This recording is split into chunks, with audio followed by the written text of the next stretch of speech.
What's good, y'all? It's your boy Ross back at it again with another video. So we're gonna check out the real reason guardrails can't stop EVs in a crash. Now, I didn't know this was a thing. Obviously, EV vehicles are much heavier than their gas counterparts. Those batteries are pretty heavy. Granted, you can get instantaneous power, but those batteries definitely add a lot of weight to the vehicles. So maybe that could be part of the reason why these guardrails are having a tough time stopping maybe runaway EVs or something like that, because they're much heavier than their gas counterparts. So we're gonna check this out. Appreciate all the love and support, man, and let's get right into it, man. Oh damn. About a year ago, this insane crash test footage of a 7,173-pound Rivian R1T went viral, which is understandable because it absolutely demolishes a guardrail, then clears a concrete block like it's going out for Olympic hurdling. Immediately, every news outlet was talking about how electric vehicles are dangerously heavy in a high-speed crash. But there's a lot more to the story. We all know cars have been getting bigger and bigger since the 1990s. Whether it's because of safety features, regulations, technology, or the fact that automakers have trained buyers to want more space with each new generation, every single kind of vehicle has packed on pounds, from economy cars all the way up to full-size pickups. That alone is a problem if you find yourself sailing into a guardrail at 70 miles an hour. And then you add in the fact that EVs are even heavier, up to 4,000 pounds more than an equivalent gas model, and we've got a crisis on our hands, right? Yeah. Well, we spoke to multiple experts in crash testing, including the researchers that conducted the infamous Rivian test, to find out the lesson we should actually be learning from that video. And it's not what you think. We have never seen the abruptness and the speed at which the weight is changing as we have just over the last decade. The biggest issue isn't how heavy a vehicle is getting, it's the difference, the disparity in mass between the heaviest vehicles that are commonly out on the road and the lightest vehicles. So let's see if the argument that EVs are too heavy for America's guardrails holds weight better than... I ain't gonna lie to you, it cleared Let's it like start it was with nothing. where most people assume the problem comes from. Vehicle weight. While it's true that vehicles like the Honda Civic have doubled in weight since their introduction in the 70s, that's not as true for all vehicles. For instance, a 1967 Ford F100 is only about 500 pounds lighter than a modern base model F150. That's because while comfort requirements and safety compliance have changed over the years, so have the materials we use. Trucks and SUVs especially are being constructed from lighter material these days. Whether an aluminum bed can perform the same as an old steel bed is a topic for a different video. But my point is that curb weight on larger vehicles hasn't changed as much as people think. I said as much. As vehicles have changed over the years, so have our roads themselves, and that includes barriers. The guardrails you see today are tested by two facilities, the Texas Transportation Institute and the Advanced Roadside Safety Facility at the University of Nebraska-Lincoln, which is where the R1T test was conducted. For our highway barriers, we typically test at 62 miles per hour or 100 kilometers per hour and 25 degrees with respect to the barrier system, and that reflects the 85th percentile speed, the 85th percentile angle, but when you combine those two together, that's the 97th percentile, or only about 3% of crashes are more severe than that. That's Cody Stoley, Research Associate Professor at UNL, the Assistant Director of the Midwest. What's crazy is the science and the intricacies of just these road barriers that we see every day, and we don't really think what really goes into the creation of them and making sure that they're able to do their job properly, which is to stop a vehicle from most likely going onto oncoming traffic, or maybe even falling off a high cliff or a bridge, or whatever the case may be.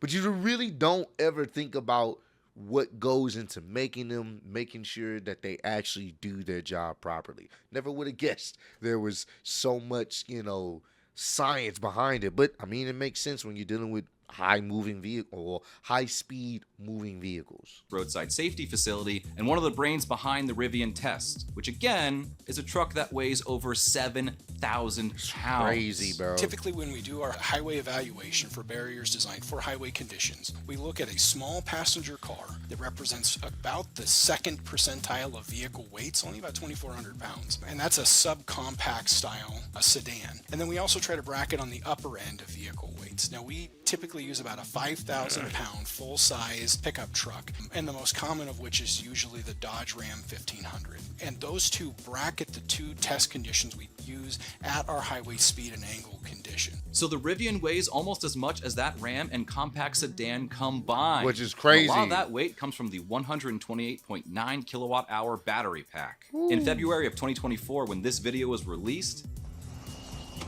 Oh my God. Jeez.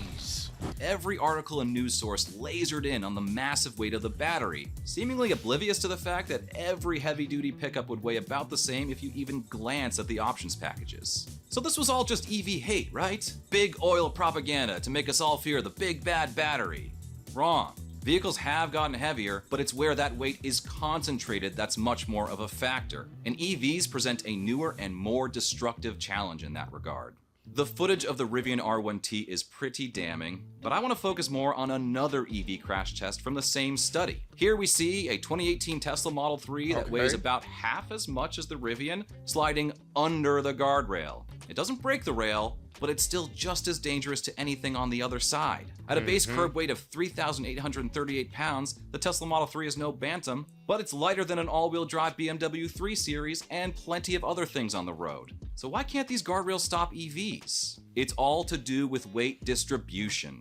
While the Tesla is not much heavier than the average car, all its weight is down low. That's because almost all EVs today are constructed with a skateboard design where the batteries are essentially making up the floor of the vehicle. We've tried to place the rail so that it would be loading right directly on the center of gravity of the vehicle. So the height that we chose for our optimized location of our guardrail system that's out in the country right now is based around where we expect the center of gravity of that vehicle to be at the point of collision with that barrier system. But abruptly with battery electric vehicles, because so much of the weight is put into the battery pack, we're seeing center of gravity move downwards vehicle model. In the case of the Model 3 and the Model S, the center of gravity is less than 18 inches off the ground. To put that into context, a BMW 3 Series has a center of gravity about 21 to 22 inches off the ground, and that's pretty low for a sedan already. Guardrails are designed to catch the average vehicle at roughly their center of gravity, but the Teslas are essentially hitting with the bulk of their weight under the guardrail. Now there is a lot of variance in cars, and there are cars with a low center of gravity. The Lotus Elise, for example, has a center of gravity about 18 inches as well, but it also weighs half of what the Model 3 does. EVs have the combo of a low center of gravity below the guardrail and higher average weight. But there's one more reason an EV can punch through a guardrail like no other car. When you see crash test footage between old cars and new cars, you hear a lot about crumple zones. Newer cars have sections designed to completely disintegrate in a crash so that the kinetic energy is dispersed away from the passenger compartment and doesn't go into things like your bones. A more rigid structure might be great for handling, but it doesn't disperse energy as well in a crash. It's gotta go somewhere. Electric vehicles can be very different in a crash because of the way they're laid out. Sometimes that's good, sometimes that's bad. Because there is not a frontal engine block, there's actually more space in the front to crush inward, and that means greater safety for the occupants in that vehicle. The difference is we are seeing some big differences in the lateral stiffness of the vehicle. The battery pack has made the occupant compartment essentially a nearly rigid capsule, and we do not see a lot of damage penetration or deflection in the side of the car. The main place doing this research is the Insurance Institute of Highway Safety, or the IIHS. Now, almost every modern EV has a pretty high crash safety rating. In fact, some of them are IIHS top safety picks. So we know that the passenger compartment is safe enough. But the IIHS evaluations don't necessarily match up with this crash test footage because the IIHS is also evaluating the likelihood of a crash and the systems designed to prevent it. We spoke to Raul Arbelais, the VP of the IIHS Vehicle Research Center. So the evaluations IIHS conducts involve both crashworthiness tests that look at safety for occupants inside the vehicle, and we also conduct crash avoidance tests that include things like headlight evaluations and evaluations of crash avoidance features like automatic emergency braking systems. So braking systems that would prevent a vehicle-to-vehicle crash, but we are also evaluating automatic Like my GT53 has a automatic braking system.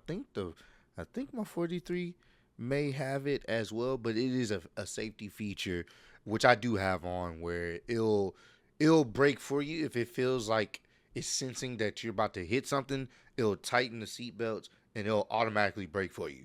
So that is what some of the newer cars for sure do have, that type of feature of active braking if it needs to. So braking and warning systems that can help prevent crashes into pedestrians, cyclists, and in the future, we imagine that it would include things like animal strikes along the roadway. Raul is right that roadside safety is a much bigger concept than whether a guardrail will stop a car, because active safety tech is just as important to keeping you on the road these days. A DOT study from last year found that lane keep assist reduced fatal road departure crashes by 24%. But other studies have found that overall, driver assist systems in general make drivers more complacent and can actually increase the risk of a crash. It'd be great if everyone followed the rules, but come on, that's never gonna happen. And it's also true that these technologies are one of the things making cars heavier, which means that when they do hit a barrier, they hit that much harder.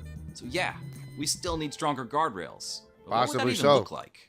We actually know the answer because a stronger guardrail has already been built. Many times over, in fact. It's just not cheap or fast. We tend to pick materials that are cheap and readily available for our state departments of transportation, and we pick hardware and materials and shapes and structures that they can commonly find. Things that might be produced by typical steel mills that you can go out and buy and fabricate today if you had all the equipment necessary to do so. And that is the objective because it keeps the cost down, and state departments of transportation are using tax dollars as best as they can to make the most number of safety improvements that they can. So our objective here is to make the least expensive, non-proprietary guardrail systems that can be put out on the side of the road that will catch vehicles from the very, very lightweight to very, very heavy and everything in between at our design impact conditions. Note how he said least expensive. Technically, we can line all our roads with brand new EV-proof barriers, but even Cody will say that it's just not practical or financially realistic. We're talking many, many billions of dollars. Yeah. Our roads, bridges, and barriers have always been designed for an average, not fringe cases. Good enough for government work.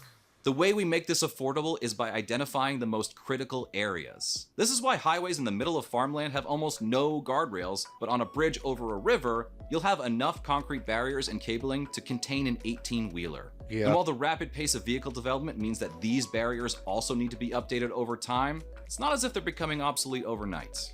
Slower speeds, reduced angles, different types of vehicles, it's still designed to capture the majority of impacts. We just know that it's not as strong or as robust as what we would like it to achieve. So there is a timeline for implementation that we can move forward in more conducively as the number of heavy vehicles on the roadways increase, as the number of battery electric vehicles increase. The bottom line is that the physics equation that determines road safety is changing. Vehicles are getting heavier, faster, and denser, and while manufacturers add things like automatic emergency braking or loads of cameras and sensors to compensate for that, we also need to be improving the things these cars could hit.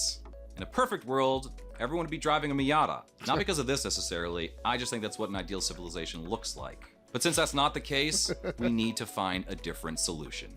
Hey, this was a very informative video. I didn't even know, a lot of the science that, really goes into these guardrails, but with those EV vehicles, they have a much lower center of gravity. The battery does add a lot more weight to these cars, so they're able to cut through a lot of these barriers like nothing. And in the practicality sense, obviously they could make some different guardrails that would be able to catch some of these heavier vehicles, but most state, especially if we're doing state by state case, that's billions of dollars. And guess who's going to have to pay for those billions of dollars? Most likely we would. So, but hey, comment down below. Let me know some other car related videos you guys want me to check out. I definitely will. I appreciate all love and support you guys showing on channel. Road to 20K, and I'll see you on the next one. Peace.